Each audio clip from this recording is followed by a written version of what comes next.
Olá, amigos, estamos de volta e vamos falar um pouco mais de arritmias cardíacas, parte 2. Meu nome é Germano Souza e vamos continuar na nossa evolução aqui. Muito bem. Parte 2, vamos falar um pouco de outras taquiarritmias agora, também supraventriculares, mas agora tentando focar mais em fibrilação atrial e flutter atrial. Então, o flutter atrial é um tipo também de TAC supra, lembrando que a taquicardia supraventricular, quando a gente usa esse termo TAC supra, é um termo extremamente genérico. Nós temos aqui um tipo bastante específico de taquicardia supraventricular, que é o flutter. Então, nós temos aqui uma chamada macro-reentrada, que utiliza esse ponto, geralmente de passagem, chamado istmo cavo-tricuspídeo, que é um istmo muito peculiar, porque é o reparo anatômico mais importante para tentativas de ablação desse tipo de arritmia. Então, quando nós submetemos esse paciente a um estudo eletrofisiológico para tentar eliminar o flutter, a chance de você eliminar esse flutter usando uma radiofrequência nesta região é uma chance muito alta, acima de 90%, porque a maior parte dos flutters passam por aí. Então, esse é uma macro-reentrada atrial. Isso não usa, o flutter atrial ele não usa o nó atrioventricular como parte da reentrada, usa essa região próxima do nó atrioventricular. O efeito final é bem característico no eletrocardiograma.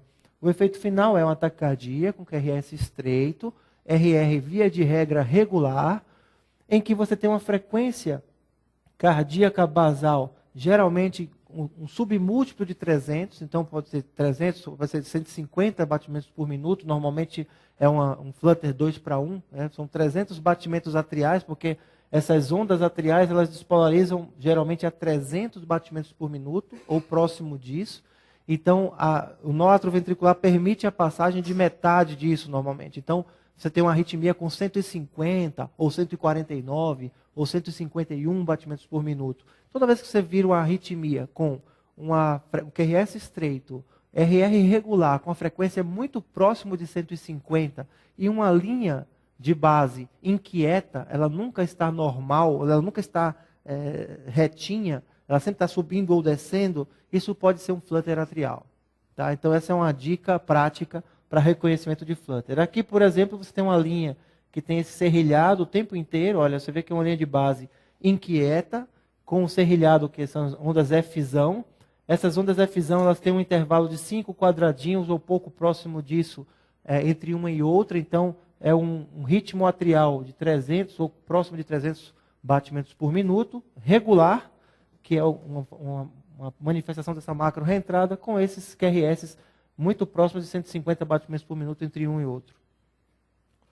Então, está aqui a frequência atrial e aqui 100 a 150. Se for um flutter 2:1, vai ser 150 batimentos por minuto embaixo. Se for um flutter 3:1, 100 batimentos por minuto. Se for um flutter 4:1, geralmente pacientes que estão em uso de medicações que baixam a frequência, vamos lá, o cara entra num flutter, mas ele já usa beta-bloqueador.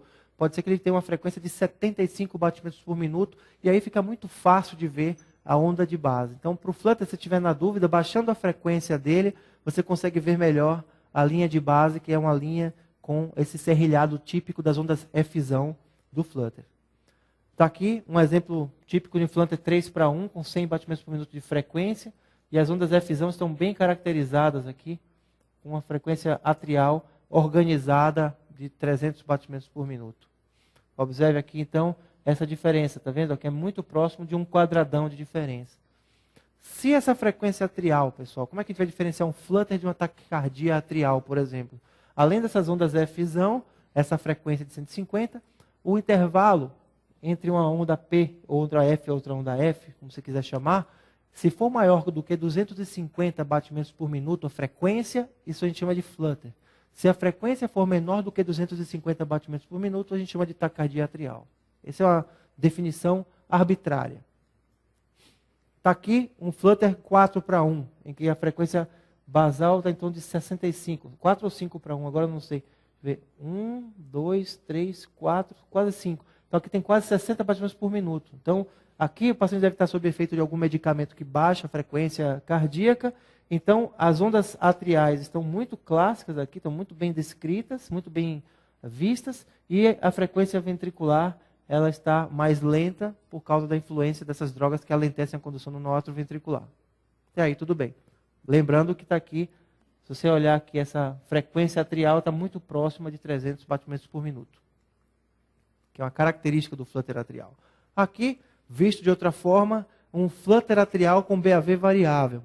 Observe que às vezes você tem dificuldade em saber em algumas derivações o que é onda F e o que é onda, o QRS. Então, pega, por exemplo, o D2 longo, que aí você consegue ver bem. O V1, por exemplo, você confunde às vezes. Isso aqui é onda F e você confunde, porque o V1 ele é muito próximo dos átrios. É uma derivação que está aqui muito próximo, o átrio está aqui pertinho. D2, você pega um conjunto no braço, então o átrio fica bem pequenininho. Então você consegue, às vezes, quando você está confundindo o que é QRS e o que é onda P, olha o tamanho da onda P, que na verdade é um Fzão, é a macro reentrada atrial. Você pega no D2, você vai ter uma atenuação das ondas atriais, e aí vai predominar o QRS. Aí vai ficar muito fácil você saber o que é QRS e o que é onda P. Da mesma forma, quando você está em dúvida onde é que está caindo a onda P, você vai olhar onde? No V1, que é uma derivação muito próxima do átrio. Então a onda P costuma ser um pouco mais proeminente no V1 do que nas outras derivações. Então aqui, QRS regular, né, estreito, mas observe que existe até alguma variabilidade, mas principalmente você tem aqui uma onda inquieta, com um padrão aqui mais próximo de 300 batimentos por minuto, e o RR aqui aparentemente regular, com 75 batimentos por minuto. Isso aqui é um flutter 4:1. Tá bom, já entendi, Germano, já entendi como é que reconhece um flutter, já entendi a dinâmica. Mas qual a importância disso? Tanto o flutter atrial, quanto a fibrilação atrial, que é essa outra arritmia muito frequente no nosso meio, a arritmia sustentada mais frequente da cardiologia é a fibrilação atrial. Então, o que os dois têm de peculiaridade? Além da taquiarritmia que incomoda, aumenta a frequência, que pode dar sintoma, a gente tem um problema muito sério que é formação de coágulo.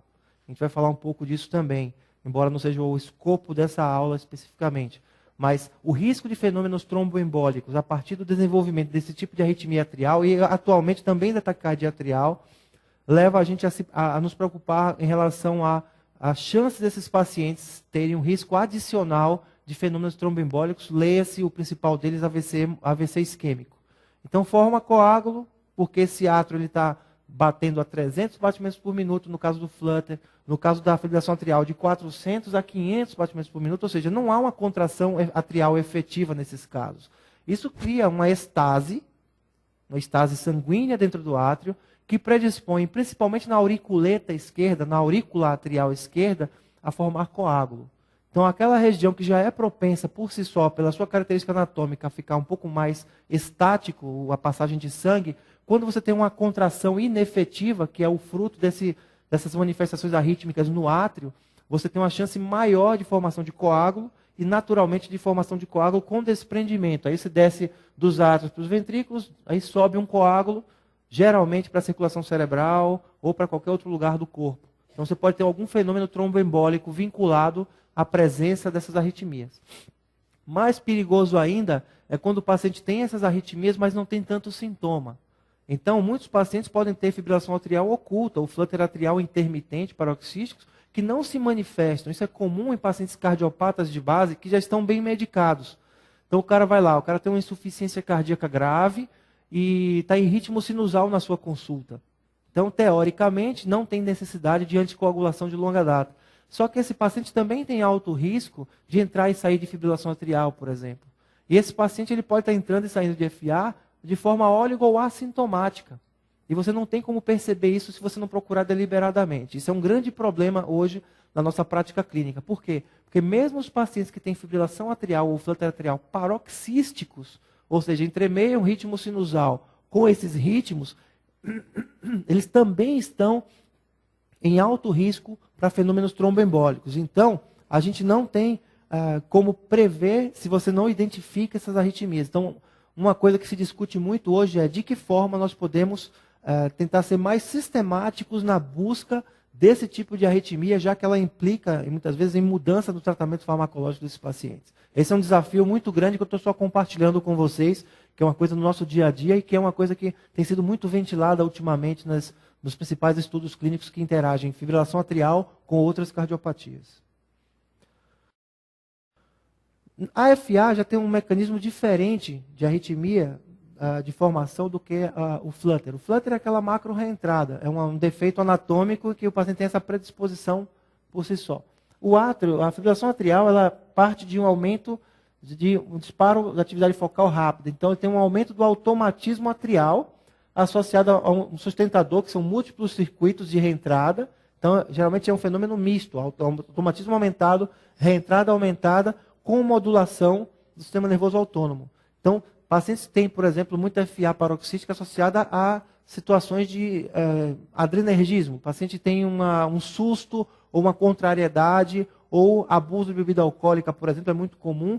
Você aumenta o tônus simpático desses pacientes e você aumenta o automatismo. Aí você começa, se você tiver predisposição para isso, a fazer fibrilação atrial. Daí aquela síndrome que a gente chama de síndrome do fim de semana, ou Holiday Heart Syndrome, que é o paciente que tem um coração estruturalmente, aparentemente normal, mas ele tem uma predisposição em termos de circuito de reentrada e tem uma liberação de atividade simpática nesses pacientes com predisposição de automatismo. Então, com o abuso de álcool, ele pode aparecer na segunda-feira com a fibrilação atrial aguda, mesmo com o coração estruturalmente normal. Então, é um exemplo de arritmia que, na verdade, tem vários componentes que concorrem para que o paciente tenha que ele evolua de fato para a fibrilação atrial. A gente tem alguns fatores de risco, que a gente não vai colocar aqui todos, mas hipertensão arterial sistêmica é fator de risco para isso. Valvopatia, em que você já tem remodelamento atrial por sobrecarga de pressão ou de volume, estenose mitral, insuficiência mitral, o átrio aumenta de tamanho, por si só já é um potencial aumento de automatismo e de reentrada também, então maior risco de fibrilação atrial. Quanto maior o remodelamento atrial, maior o volume do átrio, maior a chance de entrar em fibrilação atrial e assim por diante. Aqui um exemplo de fibrilação atrial, tem vários exemplos aqui, eu vou passar para vocês, mas aqui, olha, as ondas Fzinho aqui são bem diferentes daquelas ondas Fzão de flutter. O flutter geralmente tem uma onda bem fácil de reconhecer. Às vezes aparece uma onda mais fácil de reconhecer na fibrilação atrial, mas às vezes você nem tem grandes ondas aqui visíveis. Simplesmente você não tem onda P organizada. É isso que você tem que buscar na fibrilação atrial. Não precisa buscar uma onda específica. A mera ausência de onda P. E observe o RR, como ele é totalmente irregular. Ó, o intervalo entre uma onda R e outra, ele é completamente irregular. Maior, menor, maior, menor.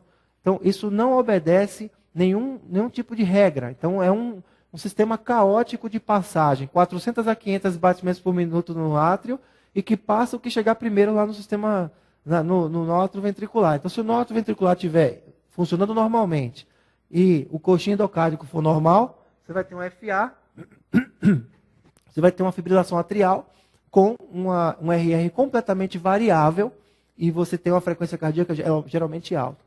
Então, trata-se de um ataque cardíaco com QRS estreito normalmente, se não houver nenhum bloqueio de ramo, e RR irregular na ausência de onda P. E é isso que caracteriza uma fibrilação atrial. Muito bem. Como ela é fácil de reconhecer, e ela tem uma importância prognóstica e de tratamento muito importante, essa arritmia ela merece uma atenção muito especial da nossa parte. Vamos lá. O que a gente consegue, como é que a gente classifica a fibrilação atrial? Primeiro, você tem um episódio isolado inicial de fibrilação atrial. Então, é FA de recém-diagnóstico. Nesses casos, você vai pensar, bom, primeiro, sempre nesses casos em que você tem um recém-diagnóstico, não tem grandes alterações estruturais, nunca se tentou o ritmo sinusal, ou tentar voltar para o ritmo sinusal. Normalmente a gente tenta restaurar o ritmo sinusal e entender por que esse paciente fez uma fibrilação atrial. Então, esses episódios de FA recém-diagnosticado, nem sempre a gente aceita a fibrilação atrial para permanecer crônica. Via de regra, mesmo sabendo que as evidências são parcas para isso, a gente tenta recobrar o ritmo sinusal desses episódios isolados iniciais. Então, a gente sempre tenta, de alguma forma, ou tenta entender por que o paciente entrou em FA. Por exemplo, o coração do fim de semana, a Holiday Heart Syndrome, por exemplo. Não, o paciente estava bem, tem 20 anos de idade, abusou do álcool, no domingo, na segunda, apareceu com FA aguda. Ok, vamos tratar esse paciente, vamos voltar para o basal, não vamos transformá-lo num cardiopata porque ele abusou um dia, mas já sabemos que ele tem essa predisposição. E aí a gente vai analisar todos os fatores de risco concomitantes. Será que ele não tem hipertensão e não sabia? Será que ele não tem insuficiência cardíaca e não sabia? Será que ele não tem uma valvopatia e não sabia? Vamos atrás de tudo que pode ser fator predisponente. Agora, voltando um pouquinho. Aqui tem a fibrilação atrial recorrente, 2 ou mais episódios. Aí é diferente. É um cara que fez um FA, tudo bem, voltou para o ritmo sinusal. Aí apareceu com FA de novo. Esse já é um FA recorrente. FA paroxísticas são episódios de FA que terminam espontaneamente. É outra terminologia. Então, paroxismo significa, ele alterna de ritmo sinusal para FA, ritmo sinusal de forma espontânea. Isso pode demorar segundos, pode demorar horas, pode demorar dias. Mas espontaneamente passa de um para o outro. A recorrência, na verdade, predispõe, ele pode ser paroxístico ou não. A recorrência pode ser, fez um FA, mas na primeira vez tive que fazer uma cardioversão elétrica ou química para voltar para o ritmo sinusal. Ok. Caiu a segunda vez, eu tive que voltar de novo, não passa espontaneamente. Ela não é paroxística, ela é recorrente. Tudo bem, pessoal? Outra classificação importante, FA crônica persistente. FA crônica persistente dura mais de 7 dias. Se já tem mais de 7 dias de evolução, você já considera como crônica persistente. Mas na prática, se o paciente tiver suspeita de que tem mais de 48 horas de evolução, já tem implicação terapêutica. Ou seja, não é qualquer FA que eu posso reverter espontaneamente, diretamente. Por quê? Porque já pode ter coágulo formado. Então, se eu reverter uma FA para o ritmo sinusal e já tiver mais de 48 horas presumíveis, então isso já pode ser um risco maior de você desprender esse êmbolo e soltar um coágulo ali de cima. Então, assim, pacientes com fibrilação atrial aguda, ou presumivelmente aguda, em que você tem principalmente com instabilidade, você vai tentar reverter, tudo bem. Mas qualquer outro paciente em que você não tem uma relação tão clara entre sintoma e início do sintoma, entre o sintoma do paciente em menos de 48 horas e instabilidade hemodinâmica, a tendência que a gente tem é baixar a frequência cardíaca desse paciente e anticoagulá-lo antes de pensar em reversão do ritmo. Então hoje, gente, até prova em contrário, num paciente que tem uma fibrilação atrial crônica persistente, o que a gente tem que fazer? Tentar baixar a frequência cardíaca e anticoagular esse paciente até prova em contrário. Vamos guardar essa informação, a gente vai voltar nisso daqui a pouco. Fibrilação atrial permanente, aí já é um conceito de que esse paciente não só tem uma FA crônica persistente, mas ele tem uma FA crônica e que eu tentei por várias vezes voltar para o ritmo sinusal e não consegui, ou ele tem alguma característica que me predispõe ao seguinte, olha, nem tenta, porque esse paciente não vai sustentar o ritmo sinusal. Nós já sabemos, tem um estudo chamado AFIRM, tem vários outros estudos, FCHF, N estudos que a gente não vai ficar detalhando aqui, mas que mostraram que, de uma forma geral, é equivalente em termos de mortalidade você reduzir frequência cardíaca anticoagular versus tentar controlar para ritmo sinusal. Então isso é um princípio que a gente utiliza hoje para tratar esses pacientes. Então, não precisa ter ansiedade de trazer para o ritmo sinusal todo e qualquer paciente. Essa é a mensagem. Pacientes que, como eu falei, não tinham cardiopatia nenhuma de base, apareceu só com a fibrilação atrial e é recente começo, ou nunca foi tentado, o átrio não é tão grande, a duração da arritmia é curta, dá para tentar colocar em ritmo sinusal. Pode haver algum benefício. A gente não tem muita certeza se isso é realmente benéfico no longo prazo. O que a gente sabe que não pode é deixar a frequência cardíaca alta, seja em ritmo sinusal ou em FA, e deixar o paciente sem anticoagulação, se ele tiver fator de risco para fenômeno tromboembólico além da FA. Tudo bem? Então são esses 2 pontos que a gente tem que controlar aqui. Frequência cardíaca, seja através do ritmo ou somente baixar a frequência da própria FA, e deixar o sangue um pouquinho mais fino de alguma forma, salvo raras exceções. Vamos em frente. Então, para controlar essa frequência cardíaca, pessoal, nós temos várias opções. Uma opção extremamente bem-vinda e muito útil, muito eficaz, é beta-bloqueador. Tranquilo. Tanto para ritmo sinusal quanto para fibrilação atrial, o beta-bloqueador é a ferramenta de escolha para controle de frequência cardíaca de forma farmacológica. Tranquilo. Os bloqueadores de canais de cálcio também podem controlar a frequência. Os bloqueadores de canal de cálcio chamados não dihidropiridínicos, diltiazem e verapamil.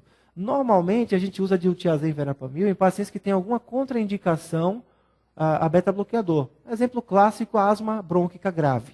O cara está em broncoespasmo persistente. O cara é um asmático grave está com broncoespasmo e entra em FA, o que pode acontecer, inclusive, pela própria pneumopatia do paciente.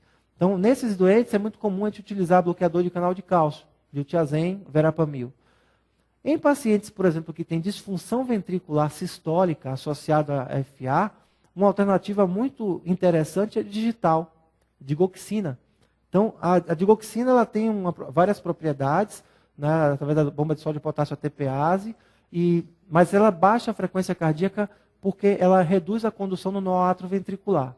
Então, a digoxina não é útil para baixar a frequência cardíaca em pacientes em ritmo sinusal, mas ela é bastante útil em pacientes que têm fibrilação atrial associados à insuficiência cardíaca sistólica, ou seja, a fração de ejeção reduzida. Então, o paciente com insuficiência cardíaca e fibrilação atrial com frequência alta, o digital faz parte do tratamento farmacológico de escolha. Agora, um detalhe é que o digital ele tem uma propriedade, ele tem menos eficácia em controlar a frequência cardíaca durante um esforço físico do que o beta-bloqueador, por exemplo. Então, em repouso, ainda vai lá, o digital ajuda, mas ele sozinho não segura essa barra. Então, geralmente, você pode associar beta-bloqueador e digital em pacientes com disfunção sistólica. Tá? Então, o tratamento da insuficiência cardíaca sistólica já pressupõe o uso de beta-bloqueador também, vocês já sabem disso, né? Carvedilol, bisoprolol, succinato de metoprolol. Então, de qualquer forma, o uso concomitante do digital com beta-bloqueador é muito comum nessa situação.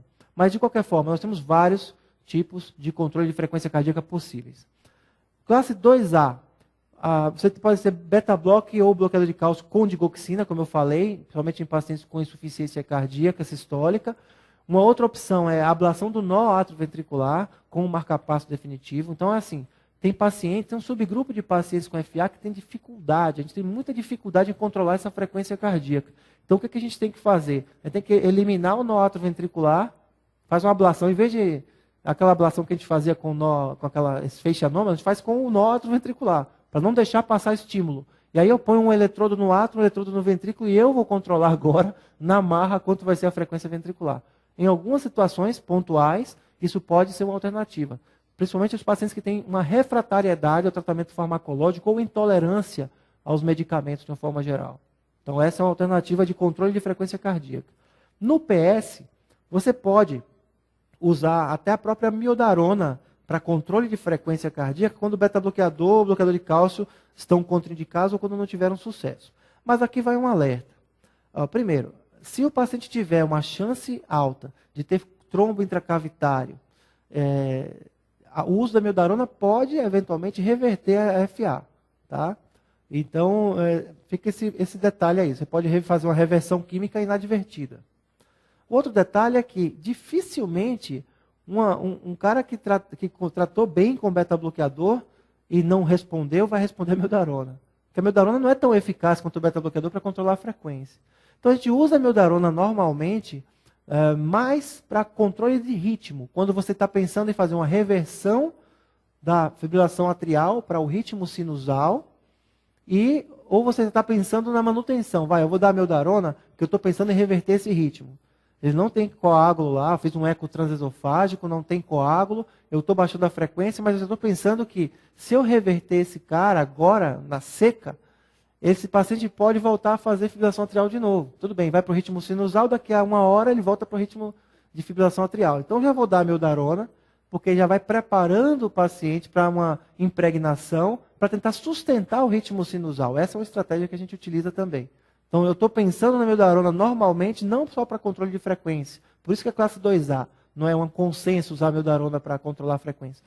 Mas a gente usa a miodarona como uma ponte para uma estabilidade do ritmo sinusal após a reversão. Seja só química ou seja elétrica. Tá? E, como eu falei, prevenção de tromboembolismo. Isso vale para fibrilação atrial, vale para flutter atrial e vale até para taquicardia atrial atualmente.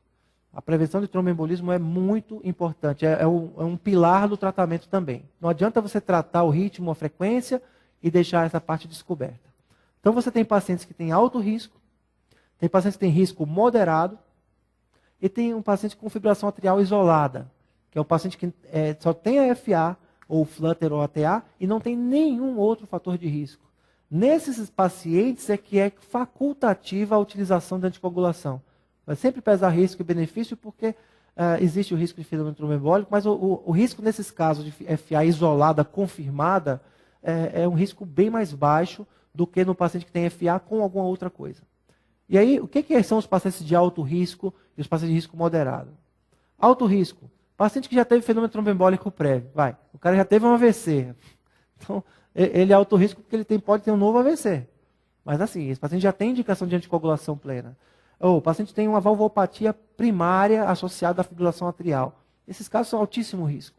Tá? Então, estenose aórtica por febre reumática, estenose mitral, febre reumática. Esse é clássico. Então, é anticoagulação plena até prova em contrário.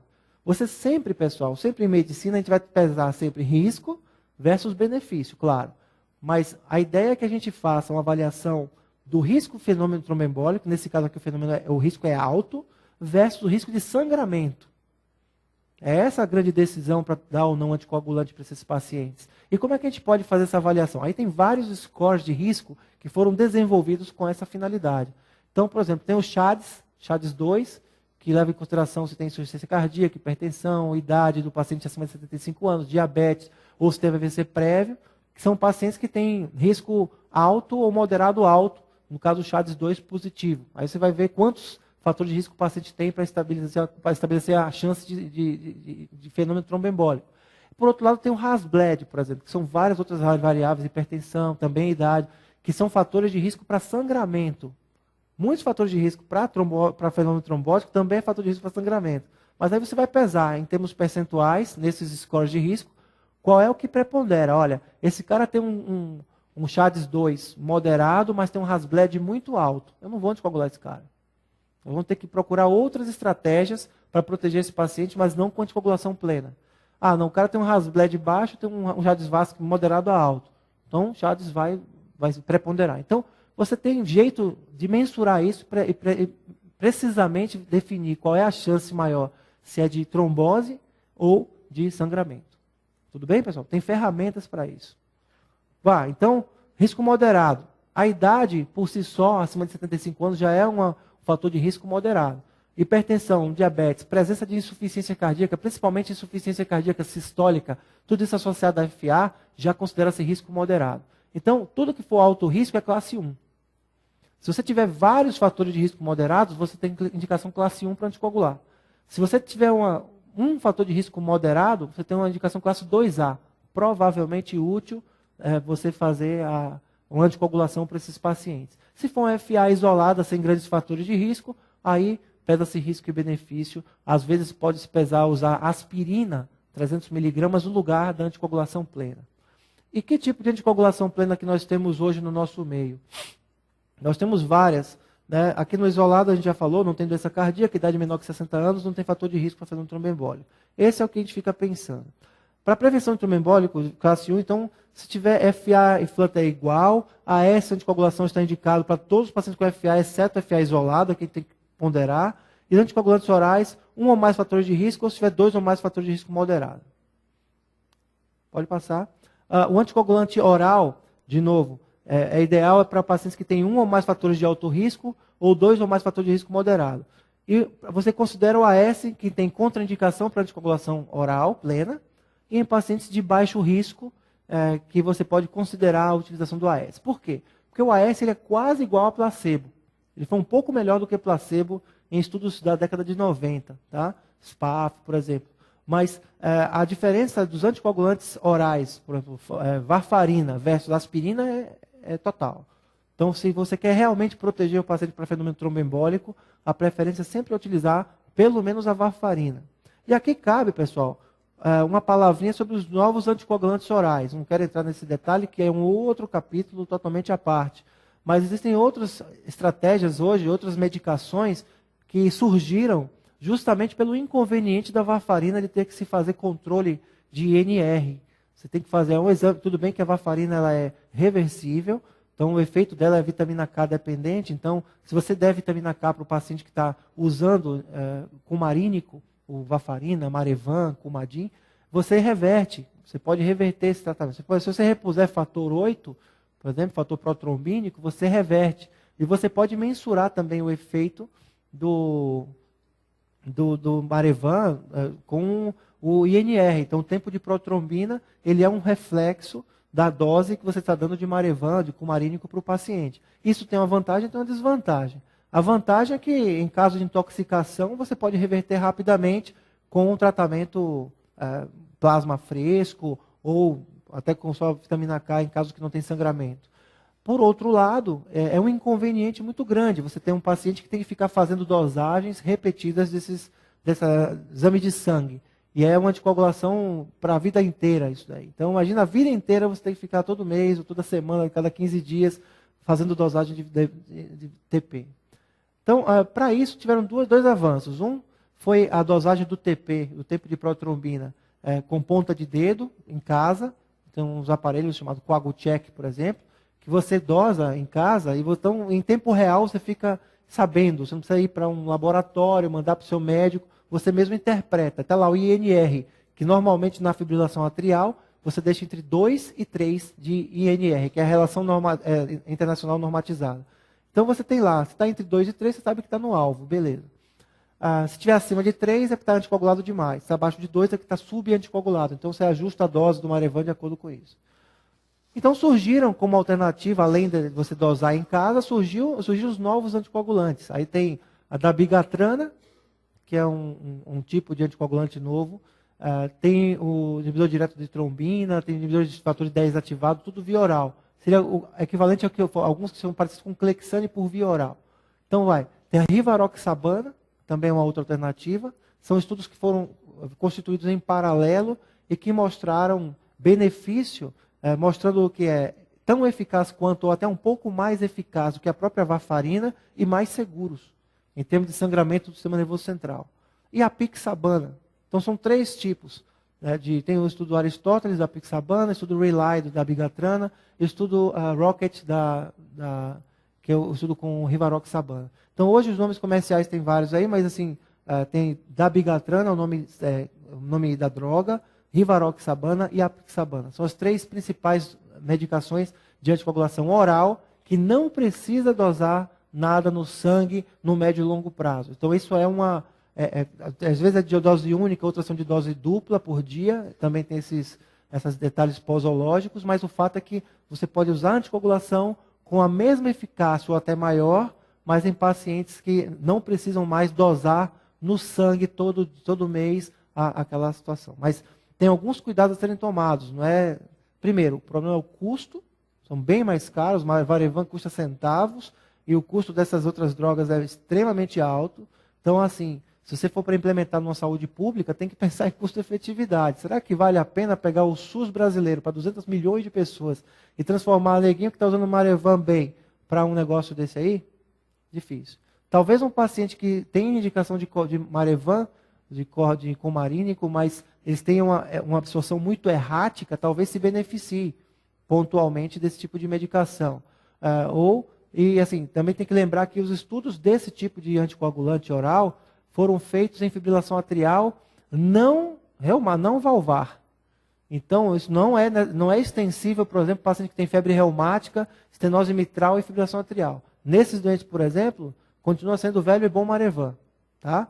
Velho cumarínico. Então, é fibrilação atrial não valvar, que é o grande boom da utilização desse tipo de anticoagulante. É óbvio que é um grande avanço, é muito bem-vindo, mas tem que levar em consideração custo. Você tem que saber como é que vai a função renal do seu paciente, a função hepática, que se tiver alguma alteração de função renal ou hepática, você pode ter que ajustar as doses. E pacientes idosos também tendem a sangrar mais. Então, às vezes, você pode ter que usar doses mais baixas desses anticoagulantes. Então, tem alguns cuidados adicionais. Mas eu preciso registrar isso, porque é uma coisa que tem sido muito ventilada de uns 3, 4 anos para cá. Eu preciso falar para vocês que existe esse componente do tratamento da fibrilação atrial também, tá? Então, dá para se aprofundar nisso em outros momentos. Pode passar o próximo. Então, aqui, a classe 2A. Então, ali era coisa consensual. Apenas um fator de risco moderado, você pode usar a anticoagulação ou AS. Aí, bom senso, quer dizer, bom senso é uma palavra que eu nem gosto de usar, porque eu não conheço ninguém que acha que não tem bom senso. Então, se você conhecer alguém que acha que não tem bom senso, me avisa, porque é uma mosca branca, é raríssimo.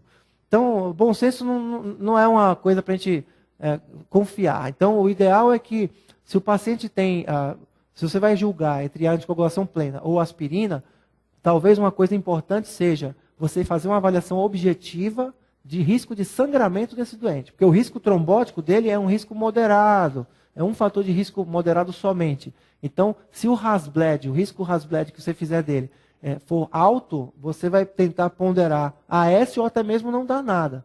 Tá?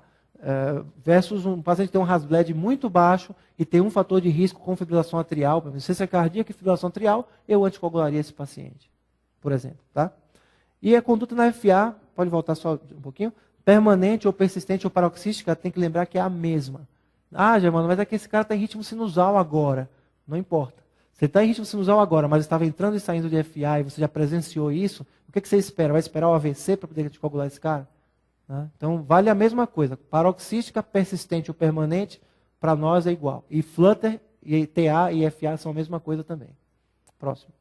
Bom, aí quando você fala, isso aí tudo foi, falamos de controle de frequência e de anticoagulação, que é o cerne da questão. Mas se você, por acaso, pegou aquele subgrupo, da FA de início recente, ou FA episódio único, em que você acredita que esse paciente nunca teve chance de retorno ao ritmo sinusal e vale a pena, não é um átrio gigante, não está com trombo intracavitário no momento, o eco transesofágico está normal, quer dizer, o átrio é pequenininho, o tempo de sintoma dele é curto, então dá para tentar reverter a arritmia. Então, se você quiser, o paciente está estável clinicamente e você quer fazer uma reversão, você pode fazer reversão elétrica, mas pode fazer química também. Então, classe 1, qual é a indicação classe 1? Ou seja, medicações que têm uma eficácia comprovada em reverter ritmo de FA para sinusal. Propafenona, que a gente tem por via oral, chama ritmonorme, medicação por boca que a gente usa aqui no Brasil. Tem a ibutilida e a flecainida, que não tem no Brasil. A ibutilida e a flecainida são de uso intravenoso, uso intra-hospitalar, e são as drogas que têm maior incidência de idofetilida também, que não está aqui. Mas elas também têm maior incidência de retorno ao ritmo sinusal, bem mais eficazes do que a amiodarona, por exemplo. Então, assim, é mais de 80% de eficácia. Então, você dá ibutilida para o paciente em fibrilação atrial aguda, estável, ele reverte para o ritmo sinusal com frequência. Classe 2A, ou seja, a maioria usa, mas nem todos. A miodarona, ela a gente usa porque é o que tem aqui.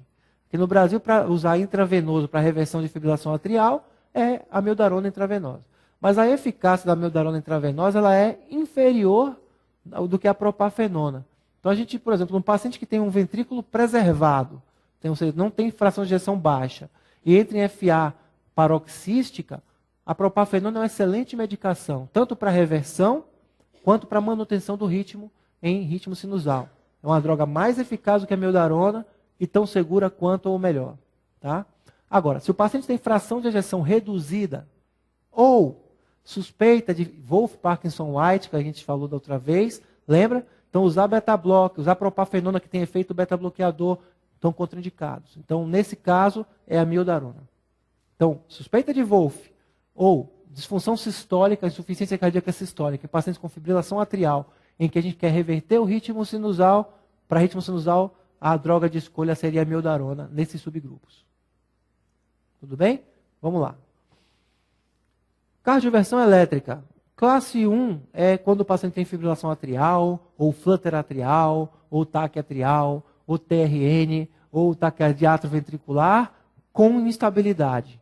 Uma instabilidade atribuível à taquicardia. Tem que lembrar disso. Vou colocar aqui duas situações clínicas rapidinho, só para a gente entender o que é que eu quero dizer com isso. Volta um pouquinho.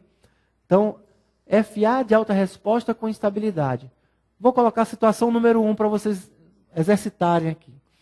Paciente previamente rígido, tem uma fibrilação atrial, assim, o paciente tem uma palpitação intensa de início súbito a 1 hora. Estava escovando os dentes. É uma segunda-feira, ele abusou de álcool durante o fim de semana e apareceu com a frequência cardíaca de 190 batimentos por minuto, pálido, sudoreico, PA de 80 por 60 batimentos por minuto. Ele estava ótimo há 1 hora atrás, estava escovando os dentes para ir trabalhar, disparou o peito, ele veio correndo para o pronto-socorro.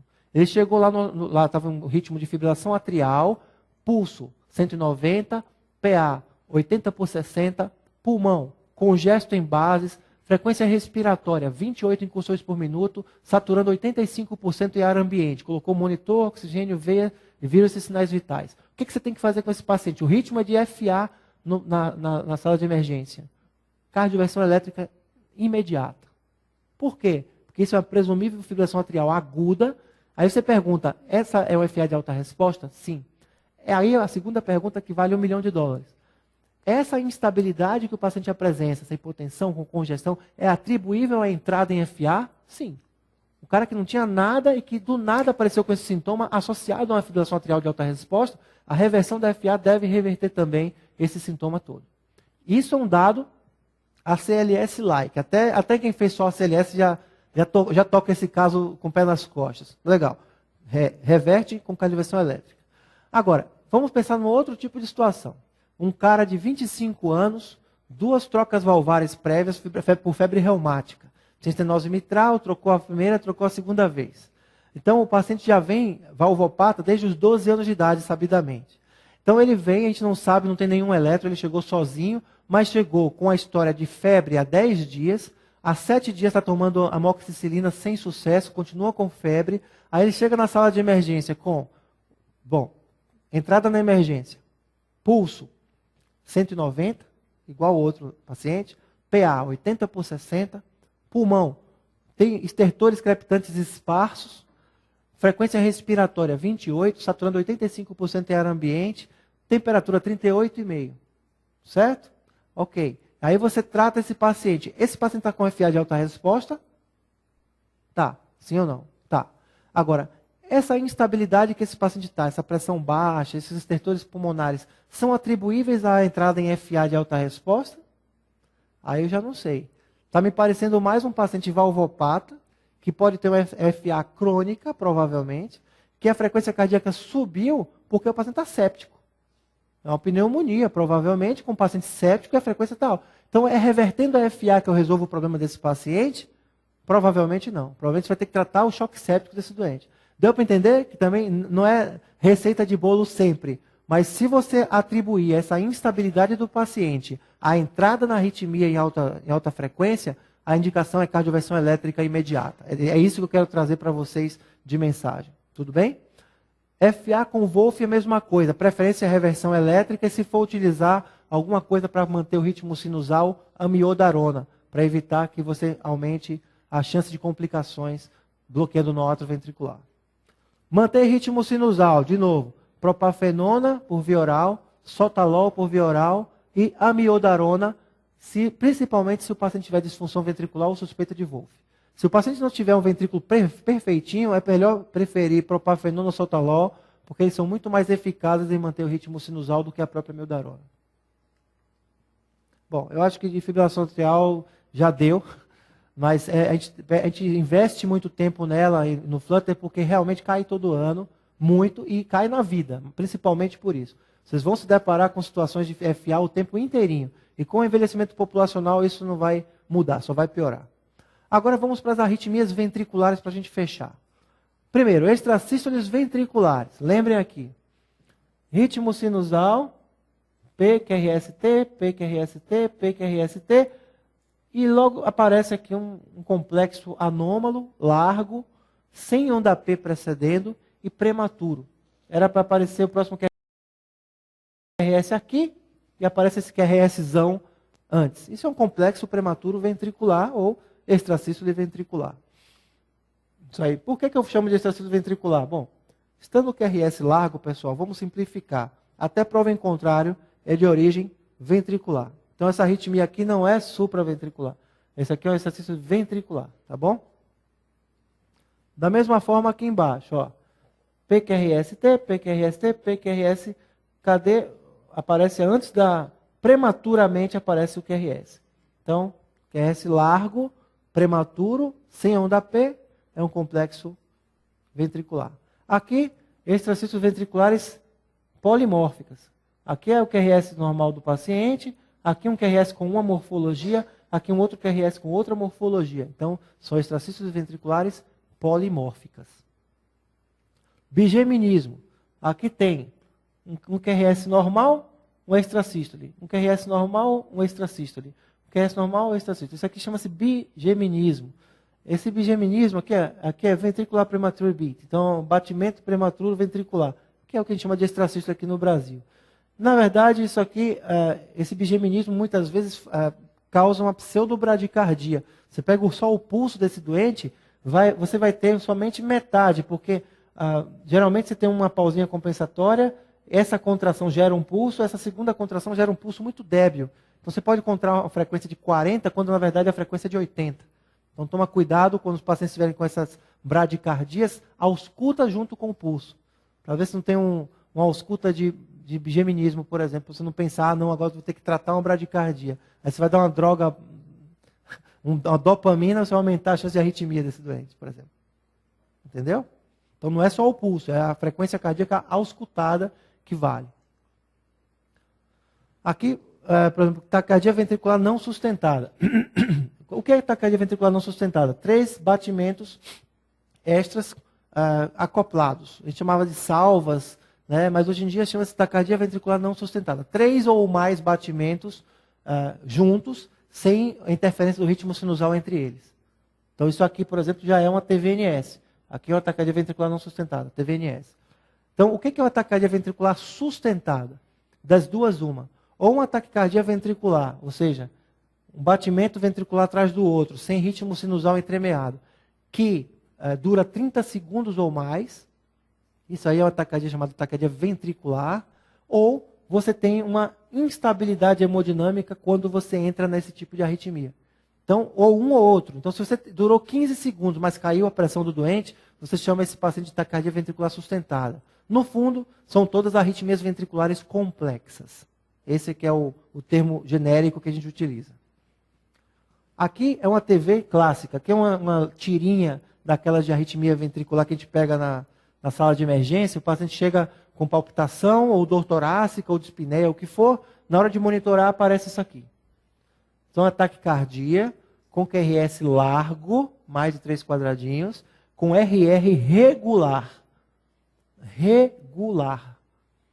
E a ausência de onda P. Ou onda P que cai em cima de vários lugares de forma dissociada. Então, isso aqui é o que a gente chama de taquicardia ventricular. Até prova em contrário. Aqui, de novo, uma taquicardia ventricular, o paciente vinha com um ritmo, parece um infarto com supra, aqui o P está caindo no meio do QRS, de repente abriu a taquicardia ventricular. Está bem clássico, ó. RR regular, QRS largo. Por que RR regular? Porque se você tiver, por exemplo, um bloqueio de ramo esquerdo, que já dá o QRS largo, e o paciente entrar em fibrilação atrial, você vai ter um ataque cardíaco com QRS largo, mas o RR vai ser irregular. Só para vocês registrarem que nem todo taquicardia com QRS largo é TV. Mas taquicardia com QRS largo, com RR regular, até prova em contrário, é uma taquicardia ventricular como essa daqui. Essa aqui é uma taquicardia ventricular monomórfica. Você vê que ela está com a mesma morfologia dos QRS ao longo do traçado. Próximo. Aqui, pode passar esse slide? Aqui já é uma taquicardia ventricular polimórfica. Nós temos uma torção das pontas. Parece que o eletro foi torcido em várias pontas. Aqui, ó, torceu aqui. O eixo do QRS vai mudando. Ó. Parece uma sanfoninha, tá vendo? Vai mudando, para cima ou para baixo. Essa é chamada torsade de Poix, torção das pontas em francês. Então ela é comum, um tipo de taquicardia ventricular comum também, mas geralmente associada a distúrbios eletrolíticos ou isquemia. Então a torsade de Poix, ela tem alguns detalhes importantes. Por exemplo, nesses casos, quando você for fazer uma reversão elétrica, nesse caso não é bom você deixar a cardioversão sincronizada, porque às vezes você tem dificuldade de identificar o ritmo do paciente, então o QRS acaba não sendo identificado, porque na sincronização fica aparecendo um marcador aqui. E com essa oscilação você às vezes atrasa a reversão. Então você desfibrila, mesmo que o paciente tenha pulso. É uma exceção à regra. A diferença entre cardioversão e desfibrilação é essa. Cardioversão geralmente é sincronizada e o paciente tem pulso de base. Então, se o cara tem uma TV daquelas que a gente viu lá, monomórfica, e o paciente tem pulso, está instável, o que eu vou fazer nele? Uma cardioversão elétrica sincronizada. Eu aperto o sincronismo e vou reverter a arritmia do paciente, mediante sedação. Se o paciente tiver uma taquicardia ventricular monomórfica e não tem pulso, eu não vou cardioverter, eu vou desfibrilar. Eu não vou ligar a sincronização, para não atrasar. Tudo bem? E esse aqui, a TV polimórfica, aquela ali que a gente tinha mostrado, a Torsades-de-Pointes, ela é muito comum associada à hipomagnesemia. E aqui, nesses casos da TV polimórfica, um dos tratamentos farmacológicos que você pode utilizar são o tratamento com sulfato de magnésio de 1 a 2 gramas EV, antes de você tentar fazer antiarrítmicos. Nas TVs também polimórficas, tem que lembrar que muitas vezes o paciente tem um QT longo. Então, medicações que aumentam o QT não são bem-vindas. Exemplo, a amiodarona. Então, nesses casos aqui, em vez de você sair dando amiodarona para tudo, não sabe o que o eletro não está bom da Ancorão, então você não deve fazer isso para o paciente com taquicardia ventricular polimórfica principalmente. Você pode tentar magnésio nesses pacientes, se o paciente estiver estável, e você pode utilizar lidocaína, por exemplo, que é uma medicação que é a classe 1B de Vaughan-Williams, em que você coloca, se ele tiver QT longo de base, o 1B de Vaughan-Williams, ele não aumenta o QT. Já usar classe 3, sotalol, amiodarona, é contraindicado relativamente nesses pacientes pelo temor de que possa aumentar ainda mais o QT e piorar a situação do paciente. E na dúvida, gente, sempre que lembrar, sempre que você estiver na dúvida, tem uma TV, mesmo que esteja estável, reverta eletricamente esse caso. Mas lembrem que QRS largo, até prova em contrário, é taquicardia ventricular. Então, a avaliação geral das taquicardias é assim. QRS estreito ou QRS largo? O RE é regular ou irregular? E existem ondas atriais antes de cada complexo QRS ou não? Passa adiante. Então, aqui, na supraventricular, QRS é estreito ou largo?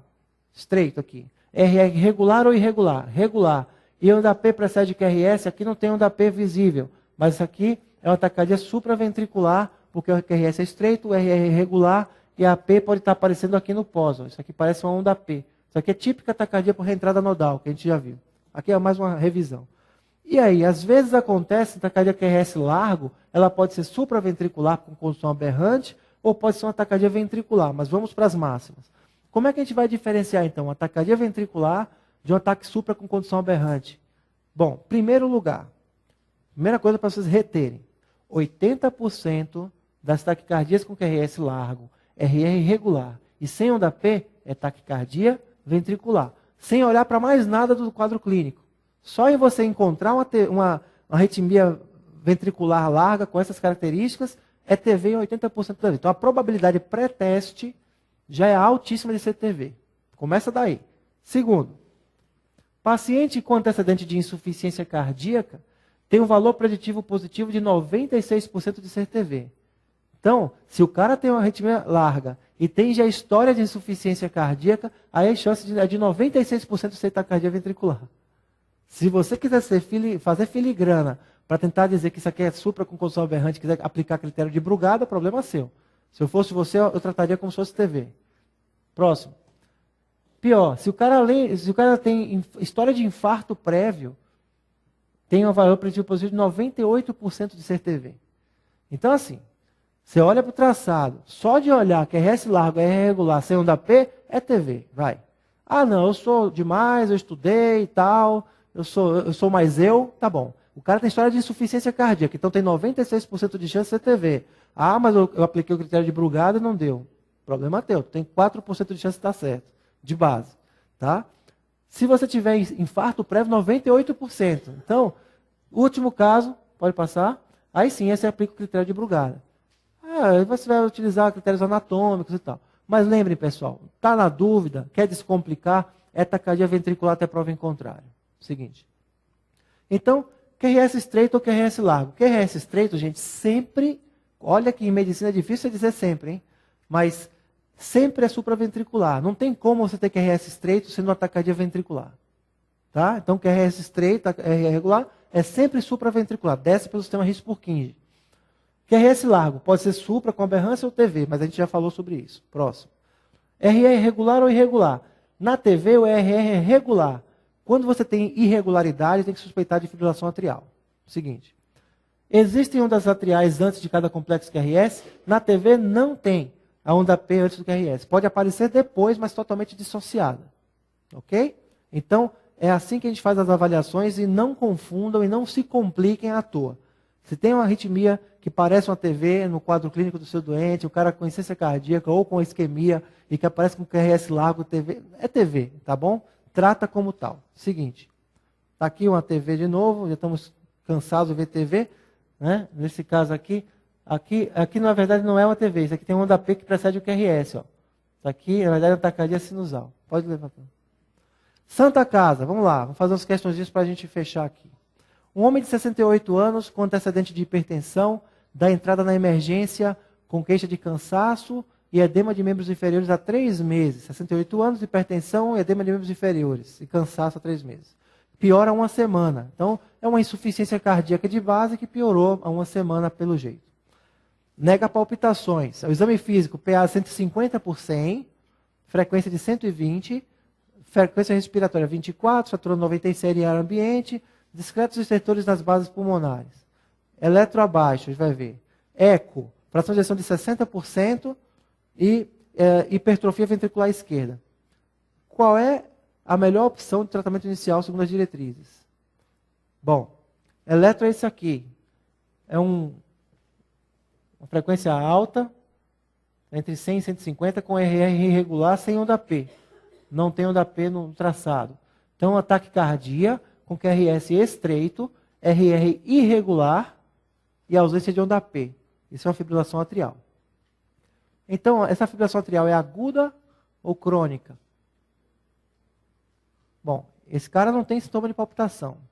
Ele tem 3 meses de sintomas de insuficiência cardíaca e piora há 1 semana. Pode ter piorado por isso aqui mesmo. Tá? Então, no mínimo, pode ser que tenha 1 semana de história. Então, agudo não é.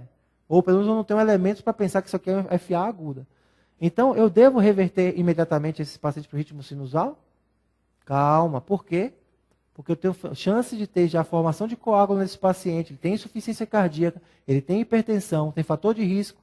Então, se esse paciente forma um trombo ali dentro e eu revirto esse paciente inadvertidamente, esse paciente pode ter um fenômeno tromboembólico na minha cara.